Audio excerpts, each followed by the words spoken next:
Here is a game that I played when I was growing up. Tetris.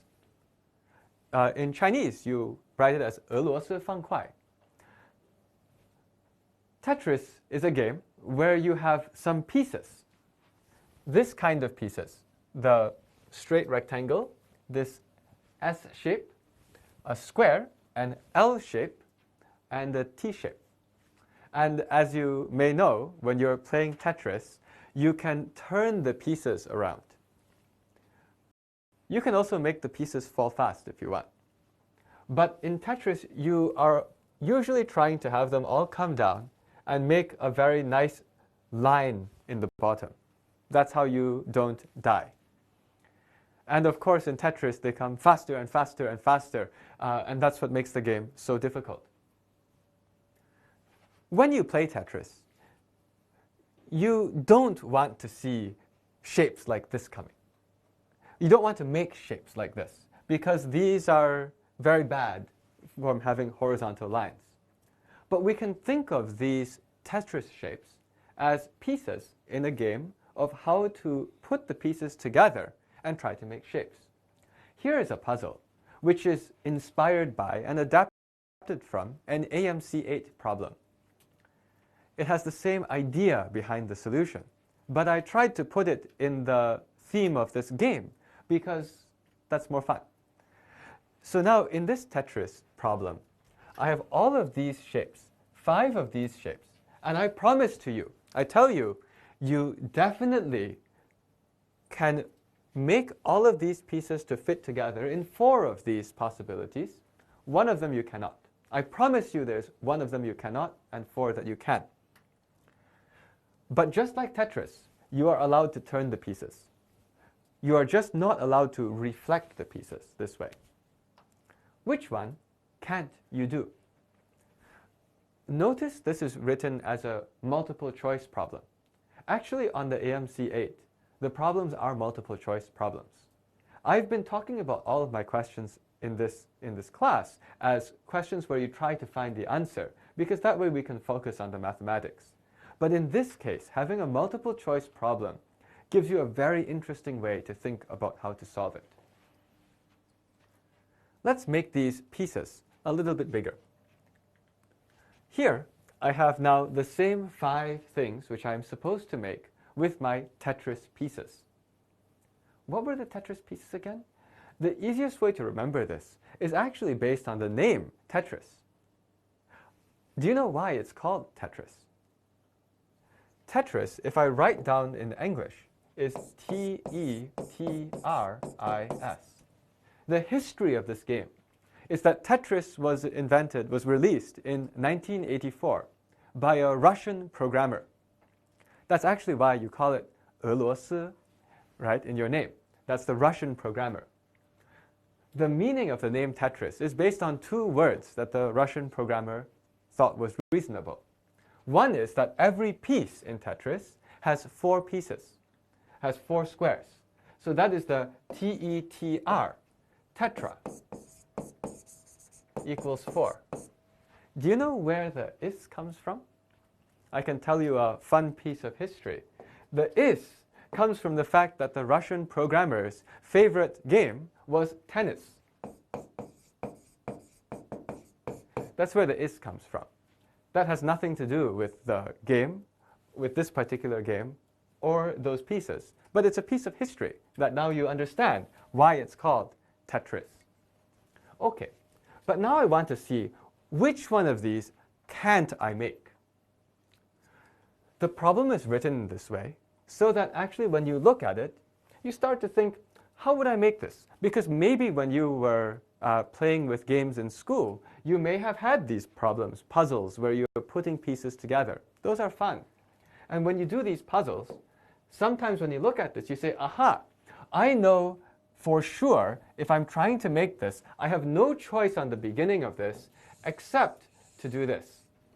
This then becomes a problem-solving problem where we're going to do a lot of trial and error.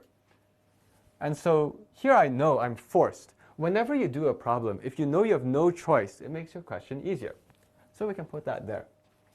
Let's see. What could I then put next to it? let's try different things. For example, what if the next thing I try is a square? I could try that, put a square. What else could I put then?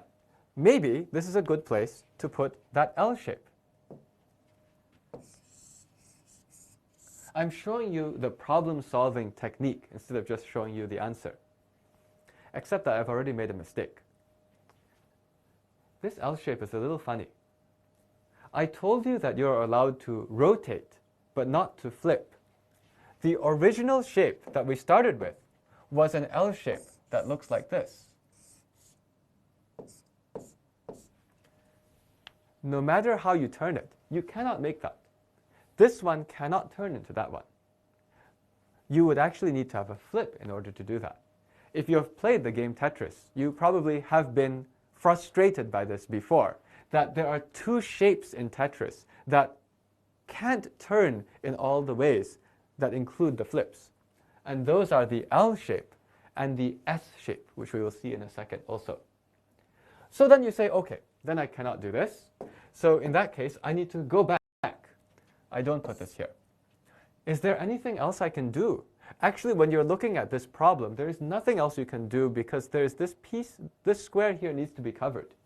And so if I have to cover this square and I have to use everything once, the only thing that can reach there is an L shape.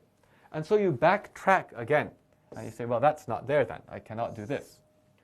And so what you're feeling here is you're feeling what it is to search a space where I have lots of choices every time, and I have to go back and try again.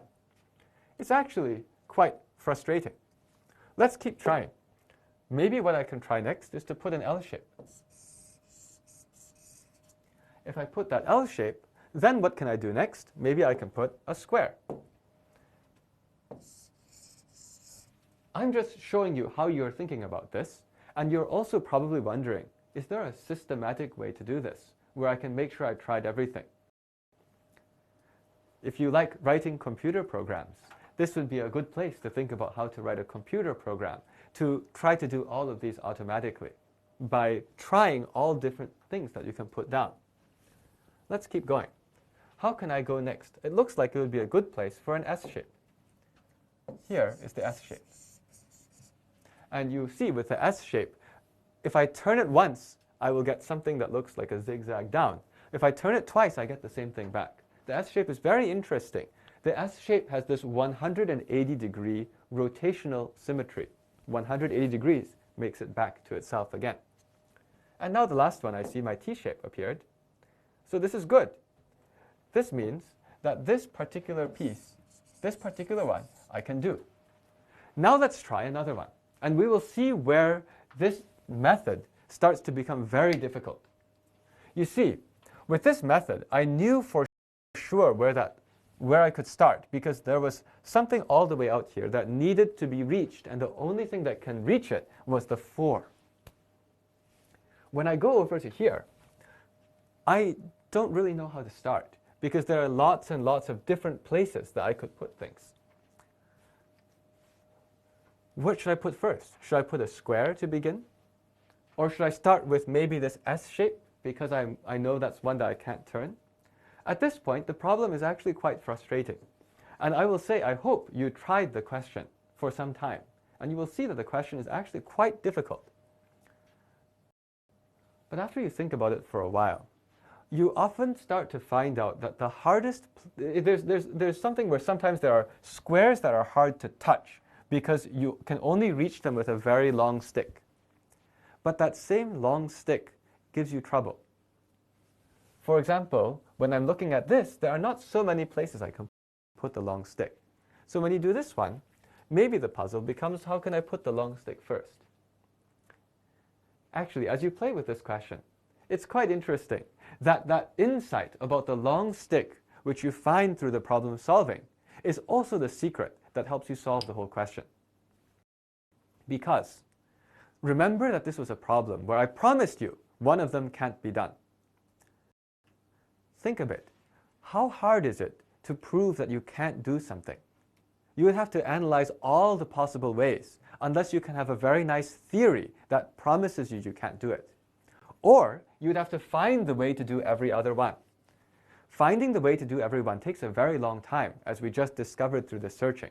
And here's a tip, especially when you're ever trying to do a problem like this. If you're trying to find ways to arrange squares inside a big picture, this is an example of one of the hardest types of problems in algorithms and computer science. So you don't actually want to do that, especially not on a timed exam. So whenever you see a problem like this, actually, you should be thinking there must be some very easy way to explain why one of them is not possible. And that's where the long stick comes in. You see, in this problem, there's one of these pictures here where you cannot put the long stick anywhere. In this one, this long stick, which is 4 tall, doesn't fit anywhere here. Because if I try to put it vertically, everything is only 3 at most. If I try to put it horizontally, everything is only 3 at most. So actually on this problem, this piece, this one right here, is the one that's impossible. That's why it's so important that the problem guarantees you that one of them is not possible. Because then you can look for some reason why it's not there. I should say the first thing that you should try with this question was that there were 5 pieces, each with 4 squares. The first thing to try would have been, do any of them not have 20 squares? But that would be too easy. They actually all have 20 squares. So then the next thing to try is what sorts of these arguments can you make that in a picture, without even trying all of the ways, can you immediately conclude it's not possible? That's how I find this as the answer. This is quite a cute question. If you see anything else like this, see if you can find some reason why something is not possible, and look there. Maybe just to finish this off, I should just let you know that these are actually possible. So what I'm going to do here is I'm going to just draw for your reference how those would have been done, how the rest of these would have been done. So for example, this one here, I would have done it with a 4 across on that side, and the T shape actually sits here. Okay, the S shape is actually turned, and it sits here. And then the L shape itself is also turned. The L shape sits here, and the square is on top. I'm showing you this because this is also giving you a bit of philosophy from this computer science. You see, when I made all of these shapes, what I did is I just took those pieces and I put them together. It's actually very easy to put together shapes and make these things and then ask you, can you tell me where they are? This is actually related to something called cryptography in computer science and how people communicate to each other on the internet, where sometimes it's easy to create a puzzle if you know the secret, but it's very hard to solve the puzzle without knowing more secret. And just to finish, I'm just going to draw these last 2, just so that you can see that these were indeed possible. So the last 2, as we go,